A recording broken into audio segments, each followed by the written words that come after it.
Doctor BR Ambedkar జయంతిని పురస్కరించుకొని నకరికల్ నియోజకవర్గంలో పెద్ద ఎత్తున ఎమ్మెల్యే వేముల వీరేశం ఆధ్వర్యంలో కూడా ఆ కార్యక్రమాన్ని నిర్వహించిన పరిస్థితి ఉంది. కట్టంగూరు కేంద్రంలో నుంచి కూడా అంబేద్కర్ విగ్రహం నుంచి కూడా నకరికల్ మొత్తం కూడా 14 కిలోమీటర్ల వరకు కూడా భారీ ర్యాలీ నిర్వహించినటువంటి పరిస్థితి ఉంది. ప్రస్తుతం మనతోటి ఎమ్మెల్యే వేముల వీరేశం గారు ఉన్నటువంటి పరిస్థితి అన్న. ఈరోజు అంబేద్కర్ విగ్రహాన్ని ఘనంగా నిర్వహించిన పరిస్థితి నకరికల్ నియోజకవర్గ వ్యాప్తంగా కూడా జన సందోహమైన వాతావరణం కనబడుతుంది. ఒక పండుగ వాతావరణంలో కూడా ఈరోజు ఆ జయంతి కార్యక్రమాలు నిర్వహించారు. ఇట్లా ఉందండి. అంటే ఇది ఒక హిస్టారికల్ డేగా మేము భావిస్తూ ఉన్నాం. బాబాసాహెబ్ అంబేద్కర్ జయంతి ఏప్రిల్ 14.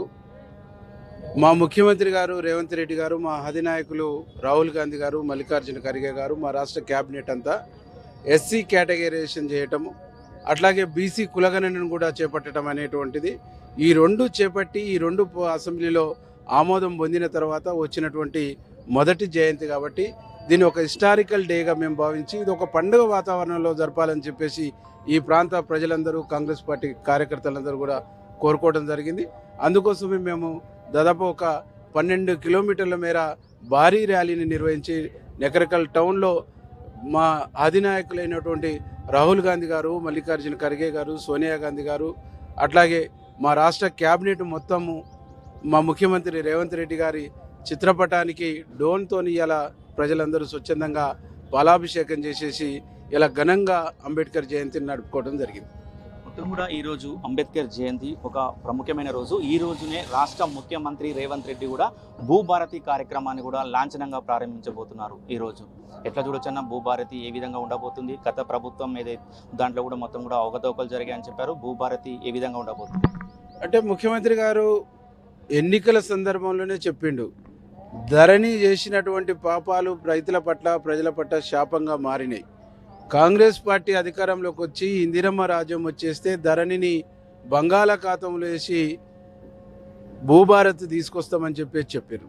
ఈ భూభారత్ అనేటువంటిది రైతులకు ఒక రక్షణ కవచంగా ఉండబోతా ఉంది.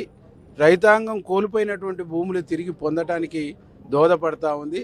ధరణిలో జరిగినటువంటి అనేక పాపాలు, అనేక నేరాలు, అనేక ఘోరాలు తొలగిపోయి ప్రజలందరూ కూడా స్వేచ్ఛగా ఊపిరి పీల్చుకోవడానికి ఈ భూభారత్ అనేటువంటి దోహదపడుతుంది. ఇది ఒక అద్భుతమైనటువంటి స్కీము, ఇది ఒక అద్భుతమైనటువంటి కార్యక్రమం. రైతాంగానికి ఇది ఒక రక్షణ కవచంగా మేము భావిస్తా ఉన్నాం. ముఖ్యంగా కూడా తెలంగాణ రాష్ట్ర ప్రభుత్వం సన్నబియ్య కార్యక్రమాన్ని ఘనంగా ప్రారంభించింది. దాంట్లో కూడా ప్రతి ఒక్క ఎమ్మెల్యే కూడా వెళ్ళి ఏదైతే ఆ పేదవాళ్ళ ఇంటికి కూడా భోజనం చేయాలని కూడా చెప్తున్నారు. దాంట్లో భాగంగా మీరు కూడా వెళ్ళి ఆ భోజన కార్యక్రమం చేసిన పరిస్థితి ఉంది. ప్రజలు ఏమనుకుంటున్నారు? ప్రజల నుంచి స్పందన ఏ విధంగా వస్తుంది సార్? ఒక అద్భుతమైనటువంటి స్పందన ఉంది. ఒక సన్నబియ్యం ఇచ్చినటువంటి కార్యక్రమంగానే దీన్ని ప్రజలు చూస్తలేరు. అంటే గతంలో ఒక కుటుంబంలో 5గురు ఉంటే 5గురికి 5 30 కిలోల బియ్యం వచ్చేది. ఇవాళ అదే సన్న బియ్యం 30 కిలోలు బయట మార్కెట్లో కొంటే 1500 రూపాయలు అవుతుంది.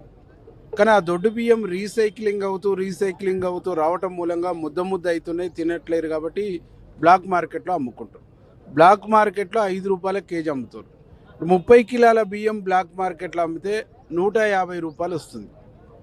కానీ మళ్ళీ తిరిగి అదే 30 కిలోల బియ్యం సామాన్యులు కొనాలంటే 1500 రూపాయలు అవుతుంది. ఇవాళ సన్నబియ్యం ప్రభుత్వము, ముఖ్యమంత్రి గారు రేవంత్ రెడ్డి గారు, కాంగ్రెస్ ప్రభుత్వం ఇవ్వటం మూలంగా వారికి 30 కిలోల బియ్యం వారు తింటుర్రు. 1500 రూపాయలు వాళ్ళకి ఆదా అవుతుంది. ఈ 1500 ఆదా కావటం మూలంగా ఈ 1500తోని వాళ్ళు ఉప్పు మిరపకాయలు కొనుక్కోవడానికి చేస్తారు. వారు సన్నబియ్యం ఇవ్వటం అనేటువంటిది వారికి ఆర్థిక ఉపశమనం ఇచ్చినట్టుగా భావిస్తూ ఉన్నారు. ఒక పండుగలాగా వాళ్ళు భావిస్తూ ఉన్నారు. దీన్ని గొప్ప అనుభూతిగా వాళ్ళు స్వీకరిస్తారు. నేను రావణపేటలో ఒక ఇంటికాడ భోజనం చేయటానికి పోయినప్పుడు వాళ్ళ ఇల్లు కూడా అట్టలతో కట్టుకొని అట్టల పైన ఒక దాని కవర్ వేసారు కురవకుండా. గోడ కట్టుకునే స్తోమత లేకుండా బండలు బాతుకురు వాళ్ళు. ఆ బండల సందుల నుంచి పాములు వస్తాయి, కుక్కలు వస్తాయి, పిల్లులు వస్తాయి అంటారు. మీరు వండుకుంది ఏడబెట్టుకుంటారంటే దాని మీద మేము రేకు పెట్టి బరువు పెడతాము, ఈ కుక్కలు పిల్లులు తినకుండా అని చెప్పేసి చెప్తారు. అంటే అట్లాంటి దయనీయమైన పరిస్థితులకు ఇందిరమ్మ ఇండ్లు ఇస్తారు. వారు చెప్పింది ఏంటంటే ఇదే కంట్రోల్ బియ్యం తింటాము, పండగ నాడు మేము తినకు, మా పిల్లలకి గిట్ట ఇబ్బంది పడుతుంటే ప్రతి పండగకు మేము ఒక 5 కిలోల బియ్యం కొనుక్కొచ్చుకుంటామంటారు. 5 కిలోల బియ్యానికి 60 రూపాయల చొప్పున మేము కొనుక్కొచ్చుకుంటామంటారు. అంటే 5 300 రూపాయలు పెట్టి మేము కొనుక్కొచ్చుకుంటాం. ఈరోజు మాకు చాలా సంతోషంగా ఉంది. మేము ఊర్లలో పండిపోయి పాతిని కొనుక్కొని అమ్ముకుంటాం, భార్య భర్తలం ఇద్దరం స్కూటీ మీద పోయేసి నా భర్తకు కాలు యాక్సిడెంట్ అయ్యి కాలు ఇరిగింది, నాకు దెబ్బలు తాకినాయి, మేము అప్పుల పాలైనాం, అది అమ్ముకుంటుంటే మాకు రోజుకొచ్చి 400-500 వస్తున్నాయి, మా మెడిసిన్కు దీనికి సరిపోవట్లేదు. ఈరోజు ముఖ్యమంత్రి తీసుకున్నటువంటి నిర్ణయము ఒక చారిత్రాత్మకమైనటువంటి నిర్ణయం. మాలాంటి వాళ్ళ జీవితాల్లో ఒక వెలుగులు నింపిన పండుగ రోజంగా ప్రజలు భావిస్తాను. అంటే ఇది ఒక అద్భుతమైనటువంటి కార్యక్రమం. దేశంలో ఏ రాష్ట్రము, ఏ ముఖ్యమంత్రి ఈ రాష్ట్రాన్ని 3 సార్లు వెళ్ళినటువంటి ప్రధానమంత్రికి రాని ఒక గొప్ప ఆలోచన, గొప్ప నిర్ణయము మా ముఖ్యమంత్రికి వచ్చింది. గొప్ప ఆలోచన, గొప్ప నిర్ణయం తీసుకున్నారు. ఇది ఒక చారిత్రాత్మకంగా మేము భావిస్తాం. అన్ని సంక్షేమ పథకాలు అమలు అవుతున్నాయి, కానీ ఎవరైతే ప్రతిపక్షాలు మాత్రం సన్న బియ్యము ఎన్ని సంవత్సరాల వరకు ఇస్తారో అది కూడా చెప్పాలని కూడా చెప్తున్నారు. అది ఇవ్వలేని పరిస్థితి కూడా ఉంటుందని కూడా చెప్తున్నారు. ప్రతిపక్షాలకు ఏం చెప్పబోతున్నారు అంటే పెట్టనమ్మ పెట్టకపోయే ఇంకేదో అన్నట్టు ఉన్నది. ఈరోజు మేము ప్రతిష్టాత్మకంగా తీసుకున్నటువంటి కార్యక్రమం ఇది. ప్రజలకు ఇవ్వాలనేటువంటి ఒక సంకల్పంతో, కమిట్మెంట్తో తీసుకున్నాం. ఈ ప్రోగ్రాము కాంగ్రెస్ గవర్నమెంట్ ఉన్నంత కాలం కంటిన్యూ అవుతుంది. ఈసారి మాదే కాంగ్రెస్ గవర్నమెంటే, నెక్స్ట్ మాదే, ఆ నెక్స్ట్ కూడా మాదే. కాబట్టి పగటి కళలు అంటున్నటువంటి ప్రతిపక్షాలకు పగటి కళల్లాగానే ఉంటాయి, కానీ వాళ్ళు తిరిగి అధికారంలోకి వచ్చేటువంటి స్కోప్ లేదు. ఈ రాష్ట్రంలో బాజాబ్తుగా ప్రజలు కాంగ్రెస్ పార్టీని, కాంగ్రెస్ ప్రభుత్వాన్ని విశ్వసిస్తున్నారు. 20,000 కోట్ల పైచిలకు రుణాలు మాఫీ చేసినాం, ఉచితంగా బస్ ఇస్తున్నాం, 200 యూనిట్ల కరెంటు ఫ్రీగా ఇస్తున్నాం, 500కు గ్యాస్ సిలిండర్ ఇస్తున్నాం, 57,000 పైచిలకు ఉద్యోగాలు ఇచ్చినాం, ప్రతి నియోజకవర్గానికి 3,500 ఇందిరమ్మ ఇండ్లు ఇచ్చినాం, సన్న బియ్యం ఇస్తున్నాం, ఆరోగ్యశ్రీ 5 లక్షల నుంచి 10 లక్షల వరకు ఆరోగ్యశ్రీ పెంచినాం. ఇట్లా చెప్పుకుంటూ పోతుంటే కాంగ్రెస్ పార్టీ అధికారంలోకి వచ్చినాక చేసినటువంటి అనేక స్కీములు ఉన్నాయి.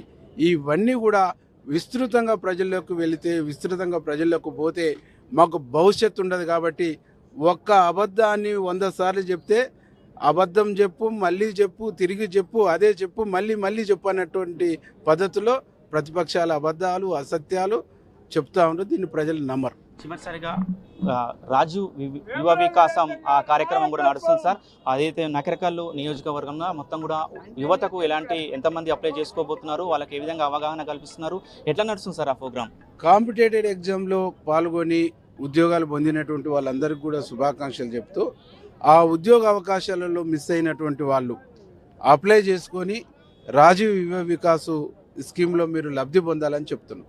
లబ్ధి కూడా ఏంటంటే వాళ్ళు ఏదో ఒక పని ఎంచుకొని ఆ పనికి అనుగుణంగా మీరు ఈ స్కీమ్ను గ్రౌండ్ చేసుకొని, ఈ స్కీమ్ను తీసుకొని మీ జీవితాలలో మార్పును తీసుకొచ్చుకోండి, మీ జీవితాలలో ఆర్థిక పరిపుష్టిని పెంపొందించుకోవడానికి కృషి చేయండి అని చెప్పేసి వాళ్ళందరూ కూడా నేను అప్పీల్ చేస్తా ఉన్నా. ఇది ఒక యువతలో ఒక ఆర్థిక సంస్కరణలు తీసుకొచ్చేటువంటి ఒక కార్యక్రమంగా నేను భావిస్తాను. ఒక్క నియోజకవర్గానికి 5,000 మంది కంటే చాలా ఆర్థిక వెసులుబాటు వచ్చేస్తుంది. ఆ వర్గాలు ముందుకు పోవడానికి దోహదపడుతుంది. అంటే మొత్తంగా కాంగ్రెస్ పార్టీనే, కాంగ్రెస్ గవర్నమెంట్నే, కాంగ్రెస్ స్కీముల్నే సామాన్యుల్ని ఒక అడుగు ముందుకు తీసుకురావడానికి, సామాన్యుల్ని ఒక మెట్టు పైకెక్కించడానికే కాంగ్రెస్ పార్టీ స్కీములు, కాంగ్రెస్ పార్టీ పథకాలు ఉంటాయి. అందులో ఇది కూడా ఒక ప్రధానమైందిగా మేము భావిస్తాం.